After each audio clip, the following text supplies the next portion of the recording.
समजा एखाद्याने 100 रुपयाला स्टॉक जर बाय केला आणि तो होल्ड करतोय, परत 105 ला नवीन कोणतरी येतोय, बाय करून होल्ड करतोय, विकणारे कमी आहेत पण बाय करून होल्ड करणारे जर जास्त असतील तर तिथे समजायचं अॅक्युम्युलेशन झालंय आणि अॅक्युम्युलेशन नंतर स्टॉक तो वाढतो. ओके, आता एक या मेथडने काय लोकांना समजत नाही बाय अँड होल्ड.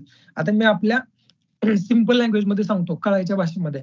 समजा फार्मिंग जर तुम्ही करत असला, तुम्ही जर शेतकरी असला तर आपण काय करतो, ओनियन, कांदा. आता ओनियनचा रेट जर समजा 5 रुपये पर केजी असला, आता ओनियन तुम्ही पिकवलाय बरोबर, म्हणजे तुमचं ते बाय केल्यात जमाय.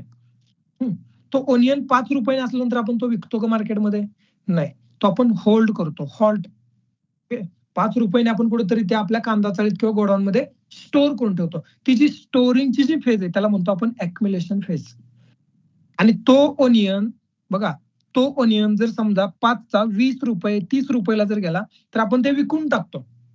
कारण तुम्ही 5 रुपयाने जर बाईंग केलं असेल, होल्ड केलं असेल तर ते 20 25 30 रुपयाला आपण विकून टाकतो. कधी कधी म्हणतो आता 20 पण नाही विकायचा, 30 ला पण नाही विकायचा, 50 रुपयाला गेल्यावर विकतो. कितीला? 50 रुपयाला गेलं. तिथं तुमचं काहीतरी एक अनालिसिस आहे बरोबर. पण 5 रुपयाचा ओनियन ज्यावेळेस तुम्ही 20-30 रुपयाला विकता, ते 20-30 ची जी फेज येते ना त्याला म्हणायचं डिस्ट्रीब्युशन फेज, सेलिंग. जे बाय करून होल्ड केलेलं जे असतं ते सेल केल्यानंतर डिस्ट्रीब्युशन फेज. सेम स्टॉक मार्केटमध्ये एखादा स्टॉक समजा 1000 रुपयाला जर असला आणि तो स्टॉक फंडामेंटली स्ट्रॉंग आहे, सगळेजण बाय करून होल्ड करतात आणि तो स्टॉक ज्यावेळेस 1,500-2,000 हजारला जातो ते सगळेजण विकायला लागतात. विकायला लागल्यानंतर ती जी फेज येते त्याला म्हणायचं डिस्ट्रीब्युशन फेज. मग इथं बघा तुम्हाला बाय डिफॉल्ट काय मिळाले, तर तिथं सपोर्ट रेजिस्टन्स मिळाले. काय मिळाले? सपोर्ट रेजिस्टन्स आहे की सपोर्ट रेजिस्टन्स. स्टॉक तेवढ्या ह्याच्यातच फ्लक्च्युएट करतो, परत वर जातोय, तेवढ्या ह्याच्यातच फ्लक्च्युएट करतोय, परत खाली येतोय. पण ज्यावेळेस तो रेजिस्टन्स ब्रेक करतोय त्यावेळेस आपल्याला समजतं की याच्यात आता बाईंग झाले स्ट्रॉंग. बरोबर, समजलं?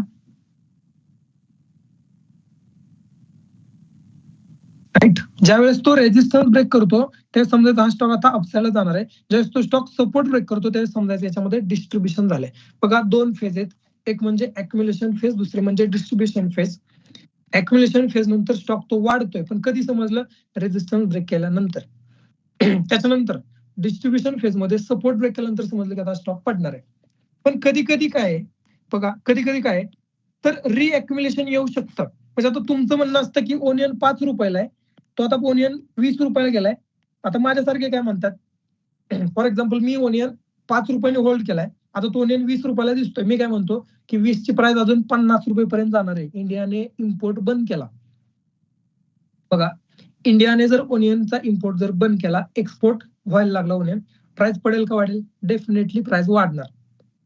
बघा परत सांगतो, ओनियन 5 रुपयाला होता, तो ओनियन 20 रुपयाला गेला. बरोबर, का गेला? तुम्ही होल्ड केला म्हणून गेला का? नाही, तुमच्यासारखे विचार करणारे खूप जण आहेत. ओनियन जर 5 रुपयाने असलं तर सर्वांना माहिती आहे नंतर तो होल्ड करायचा, 15-20 रुपयाने जातो, विकून टाकायचा. हा ट्रेंड सर्वांना माहिती आहे बरोबर. आणि तो ट्रेंड माहिती आहे म्हणून तर सगळेजण होल्ड करतात आणि त्या ट्रेंडचा फायदा होतोय, त्याच्या हिशोबाने ट्रेड करताय, व्यापार करताय. मग तो ओनियन 5 रुपये 20 रुपयाला कधी गेला? तिथे डिमांड वाढल्यानंतर, सप्लाय कमी आला मार्केटमध्ये.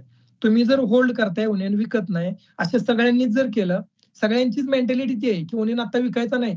विकायचा नाही म्हणजे मार्केटमध्ये सप्लाय कमी झाला, डिमांड वाढला, ती प्राइस वाढली. डिमांड वाढला कुठून?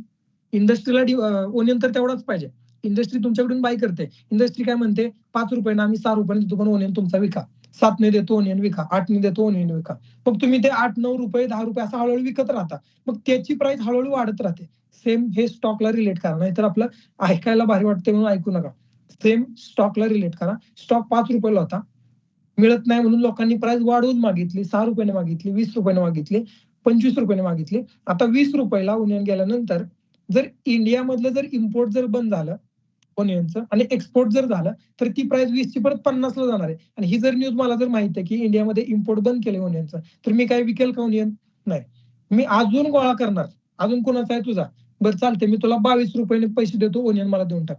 23 ने देतो, ओनियन मला देऊन टाक. 30 रुपयाने देतो, ओनियन मला देऊन टाक. म्हणजे मी काय केलं? अजून होल्डिंग केलं, अजून बाय करून होल्ड केलं मी. म्हणजे एक कॉमन थिंकिंग झाली. मग ती 20 ची प्राइस गेली 50 ला. म्हणजे काय झालं? 20 ला रिअॅक्युम्युलेशन झालं. म्हणजे रिअॅक्युम्युलेशन म्हणजे काय? अगेन लोकांनी बाय करून होल्ड केला. सेम स्टॉक मध्ये आता XYZ नावाचा स्टॉक आहे, तो 5 रुपयाला होता, तो गेला 20 रुपयाला आणि 20 रुपयाला त्याच्यामध्ये रिअक्युमुलेशन झालं की XYZ नावाचा जो स्टॉक होता त्याची गुगल सोबत डील झाली किंवा फेसबुक सोबत डील झाली किंवा नवीन कुठला तरी त्या ह्याच्यात स्टॉक मर्ज झाला किंवा नवीन कुठली तरी त्यांना डील भेटली आणि ती डील मला माहिती आहे म्हणून मी काय केलं, ते होल्डिंग विकलं नाही. मला माहिती म्हणजे गावाला सगळ्यांना माहित असतं. बरोबर, मग मी काय करणार, बाय करून अजून कुठून इक्विटी मिळते का बघणार, ती बाय करून अजून होल्ड करणार. तो स्टॉक जातो 50 रुपयाला आणि 50 नंतर गेल्यानंतर त्याच्यावर परत पॉझिटिव्ह न्यूजच काही नाही. मग मी काय करणार आता म्हणणार बाद झाला, मला चांगला प्रॉफिट झालाय, मी आता विकून टाकतो, सेल करतो म्हणजेच डिस्ट्रीब्युशन सुरू केलं. आणि हे सगळी कॉमन थिंकिंग आहे. बरोबर, हे मी म्हणजे कॉमन थिंकिंग असं असतं मार्केटमध्ये. म्हणजे जिथं लोक बाय करून होल्ड करतात तिथं असते अॅक्युम्युलेशन फेज. अगेन बाय करून होल्ड केलं, रिअॅक्युम्युलेशन झालं आणि ज्यावेळेस ती सगळे विकायला लागतात त्यावेळेस होतं डिस्ट्रीब्युशन. 50 रुपयाचा स्टॉक जर परत समजा 30 रुपयाला आला आणि 30ला आला समजा कोरोना, लॉकडाऊन पडला, तर काय होणार, परत सगळेजण स्टॉक तो विकायला लागणार. म्हणजे काय झालं, परत रिडिस्ट्रीब्युशन झालं. म्हणजे हे अॅक्युम्युलेशन डिस्ट्रीब्युशन हे कंटिन्यू होत राहतं. ते फक्त आपल्याला ओळखायचं आहे. कसं ओळखणार, सपोर्ट रेजिस्टन्स ब्रेक केल्यानंतर. आता हळूहळू आपण अनालिसिस कडे जातोय बघा. पहिल्यांदा हे सगळं हे शिकवण्यासाठी मी तुम्हाला सपोर्ट रेजिस्टन्स शिकवलं. सपोर्ट रेजिस्टन्स नंतर मी तुम्हाला शिकवलं. आता हे शिकवल्यानंतर मी तुम्हाला चार्ट पॅटर्न शिकवणार. बरोबर, समजतंय का? सपोर्ट रेजिस्टन्स ब्रेक केल्याशिवाय आपण एंट्री घेत नाही. मग इतर रिडिस्ट्रीब्युशन झाल्यानंतर, फॉर एक्झाम्पल इथं सपोर्ट ब्रेक केला म्हणजे काय झालं, इथं रिडिस्ट्रीब्युशन झालं. या स्टॉकने जर रेजिस्टन्स जर ब्रेक केला असतं तर आपण म्हणलो असतो तिथे अॅक्युम्युलेशन झालं. ही स्टॉक आता हिस्ट्री मधली ही जी प्राइस होती रेजिस्टन्स प्राइस, ती आता ब्रेक व्हायला लागली म्हणजे लोकांना तो स्टॉक स्वस्त वाटतोय. बरोबर, झालं फेजेस ऑफ चार्ट. या फेज किती आहेत, 2, अॅक्युम्युलेशन आणि डिस्ट्रीब्युशन. रिअॅक्युम्युलेशन होऊ शकतं आणि रिडिस्ट्रीब्युशन होऊ शकतं. चालेल. त्याच्यानंतर आता हे जे सपोर्ट रेजिस्टन्स आपण जे बघतोय त्यालाच आपण म्हणणार आहे ट्रेंड लाईन. काय म्हणणार आहे, ट्रेंड लाईन. आणि ट्रेंड बघूनच आपण ट्रेड करतो. ट्रेंड म्हणजे मार्केटची डायरेक्शन आणि डायरेक्शन बघून आपण ट्रेड म्हणजे व्यापार करणार.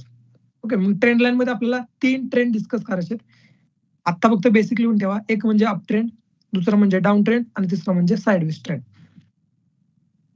नोट्स मध्ये लिहून ठेवा, अप ट्रेंड, डाऊन ट्रेंड आणि साइडवेज ट्रेंड. हे 3 ट्रेंड असतात आणि हे 3 ट्रेंड स्टडी करून आपण नंतर चार्ट पॅटर्नला स्टार्ट करणार आहे. ओके, आता